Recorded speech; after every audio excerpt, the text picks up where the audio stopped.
أعوذ بالله من الشيطان الرجيم بسم الله الرحمن الرحيم.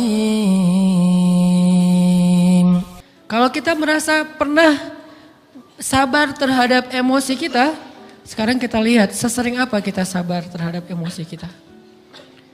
Maka derajat seorang mukmin tergantung tingkat kesabarannya. Ada yang orang sabar hanya kalau disakiti dengan satu kata.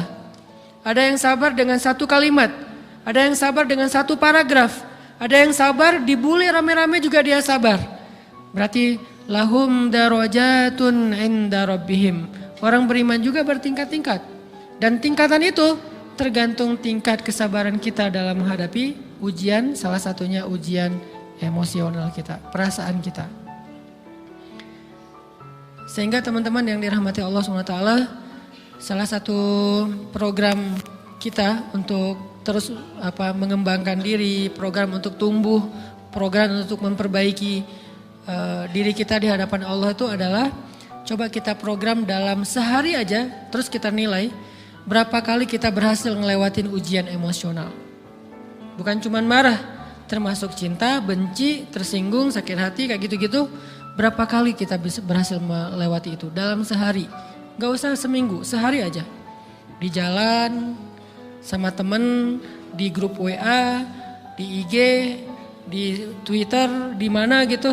Coba kita lihat berapa kali kita bisa menahan diri kita dan bersabar.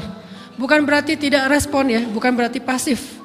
Kita bisa merespon tapi dengan cara yang elegan.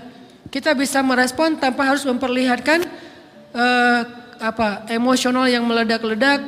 Bukan berarti ketika disakiti orang, dihina dan segala macam kita diam aja. Gak selalu kayak gitu. Kadang-kadang kita perlu merespon untuk mengklarifikasi, tabayun kalau kata orang-orang yang dalam ilmu fikih. Kita harus tabayun. Tapi tabayun dengan marah itu beda. Tabayun dengan mencela itu beda. Sehingga kita mencoba menahan diri berpikir, aduh capek kalau gitu. Tapi kan ini bagian dari pembelajaran. Makin terbiasa kayak gitu, terbiasa elegan, maka otomatis jadi nggak terlalu repot lagi. Kan awal-awal bersikap pengen yang bijaksana, yang elegan, yang dewasa, itu kan kadang-kadang harus diusahain ya. Karena belum mengkarakter, harus mikir dulu gimana ya sikap yang paling dewasa, gimana ya sikap yang paling bijaksana, gimana ya sikap yang paling wise, gimana ya sikap yang paling elegan, masih mikir. Tapi setelah berkali-kali kita latihan, lama-lama itu menjadi spontanitas kita. Dan kalau udah bisa kayak gitu, insya Allah kita sudah mulai meniru nih akhlak Nabi Muhammad SAW. Ini ujian perasaan banget. Kalau tadi saya ngasih contoh diselingkuhin itu sebetulnya cuman bercanda ya.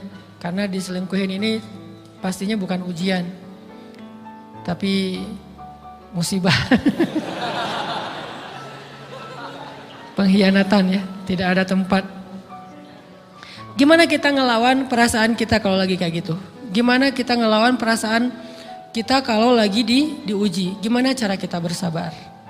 Karena iman dan sabar itu bisa dibilang satu paket. Gak disebut orang beriman kalau gak sabar. Dan insya Allah orang yang sabar itu adalah ciri-ciri orang beriman. Gak mungkin disebut orang beriman kalau gak sabar. Kita pikir memang iman itu hanya ucapan. Kalau iman itu cuma ucapan, inna sholati wa nusuki wa mahyaya wa mamati lillahi rabbil alamin, gampang. Kalau iman itu cuma ucapan, hasbiyallah wa ni'mal wakil, gampang. Kalau iman itu cuma ucapan, la haula wa la quwata illa billah, gampang. Kalau iman itu cuma ucapan, iyyaka na'budu wa iyyaka nasta'in, gampang. Tapi Allah mengatakan, wa ma hum bimu'minin. Ahasiban nasu ayyutraku ayyakulu amanna wa hum la yuftanun. Emangnya cukup dengan hanya mengatakan kami telah beriman lalu tidak diuji? Ternyata iman adalah sabar dalam ujian. Jadi nggak mungkin orang disebut beriman sementara dia tidak sabar, sementara dia emosional, sementara dia temperamen, sementara dia orangnya meledak-ledak, sementara dia orangnya mengeluh, sementara dia orangnya berputus asa. Nggak mungkin. Karena ulama mengatakan la tayasu, jangan berputus asa. Fa innal ya's laisa min akhlaqil muslim atau mukmin. Karena sesungguhnya keputusasaan bukan di antara akhlak orang yang beriman. Orang yang beriman itu tidak pernah berputus asa. Serumit apapun masalah kita, kalau kita punya yakin sama Allah bahwa Allah ala kulli syai'in qadir, maka kita pasti akan punya harapan. Kalau kita yakin bahwa Allahu Akbar, sebesar apapun masalah kita, Allah lebih besar daripada masalah kita kan? Bukankah kita mendengar Allahu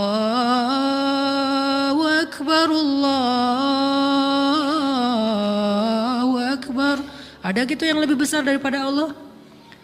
Harusnya kita tidak pernah berdoa kepada Allah sambil mengatakan, ya Allah saya punya masalah besar. Itu sama aja dengan kita ngeledekin Allah. Sama aja kayak kita datang ke teman kita bilang gini, saya mau pinjam duit. Enggak akan banyak kok, saya tahu kamu kalau kebanyakan kamu enggak akan sanggup. Kan enggak mungkin kita ngomong gitu kan ya. Saya lagi banyak hutang nih. Saya mau minta tolong sama kamu. Insya Allah saya enggak akan minta seutuhnya. Saya tahu kamu juga kurang duitnya.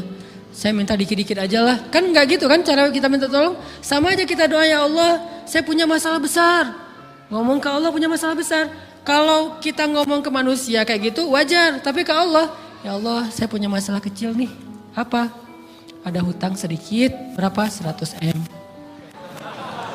Allah kan ghaniyun, maha kaya. Jadi jangan pernah mengatakan 100 M itu besar di hadapan Allah. Kita ngeremehin Allah banget. Bukankah Allah maha kaya? Jangan pernah mengatakan bahwa musibah kita, ditinggalkan orang yang kita cintai, dibully seluruh dunia, itu besar di hadapan Allah. Bukankah Allah cukup buat kamu, kata kamu? Inna sholati wa nusuki wa mahyaya hasbi Allah ni'mal wakil. Jadi Allahu Akbar. Sehingga kalau kita berdoa, ya Allah saya punya sedikit masalah. Bukankah Umar pernah mengatakan, ya nafsi, idza daqat alaikid dunya, fala taquli ya Rabbi indi hammun kabir, faquli ya hammun indi rabbun kabir. Wahai jiwaku, kalau kamu merasakan kesempitan, kegalauan, bingung, sakit, jangan pernah kamu mengatakan, ya Rabbi saya punya masalah besar. Tapi katakanlah, wahai masalah saya punya Rabb yang maha besar. Iman dan harapan, berharap itu nggak bisa dipisahkan. Iman dan sabar itu nggak bisa dipisahkan. Iman dan berserah diri atau menyerahkan urusannya, tawakul atau kita nyebutnya tawakal, nggak bisa dipisahkan. Bagaimana kita mau menyebut diri kita mukmin sementara kita nggak sabar ketika diuji dengan perasaan? Alhamdulillah kalau kita selama ini masih bersabar dengan ujian fisik. Ujian fisik yang setiap hari kita alamin apa? Lelah, capek, pulang kerja, pulang sekolah, pulang dari kampus, ngaji. Capek kan? Belum lagi macet-macetan, belum mandi pula. Dari tadi pagi, dari semalam kurang tidur, dan segala macam. Lelah, capek, ngantuk. Kadang-kadang sampai drop kesehatan kita. Kita bisa lalui itu, gak apa-apa capek-capek juga, yang penting saya pengen belajar. Jalan nih jauh-jauh, ada yang dari Sumedang, ada yang dari Lembang, ada yang dari Banjaran, dari mana-mana datang pengen ngaji. Jarak jauh nggak apa-apa, macet nggak apa-apa, lelah nggak apa-apa, habis duit nggak masalah. Tapi sampai di sini kesenggol dikit aja sama teman kita, dalam ucapan mungkin, dalam ekspresi kadang-kadang kita senyumin nggak dibalas senyum, atau mungkin hal-hal sepele. Itu bikin seolah-olah amal kita yang udah habis-habisan tadi jadi berkurang sampai habis pahalanya. Ujian perasaan. Kadang-kadang datang ke sini nggak ada rasa tidak nyaman sedikit mungkin dengan teman kita atau dengan orang yang di sebelah kita. Akhirnya kita merasa tersinggung, akhirnya kayak jadi berlebih-lebihan. Di tangga, di pintu, pas keluar, di tempat wudhu, di mana. Hal sepele sebetulnya, tapi mengganggunya bukan fisik kita. Yang terganggu bukan harta kita, tapi yang terganggu perasaan kita nih, rasa nyaman kita yang terganggu. Seolah-olah hilang semuanya. Jadi gak berarti, ini namanya ujian teman-teman.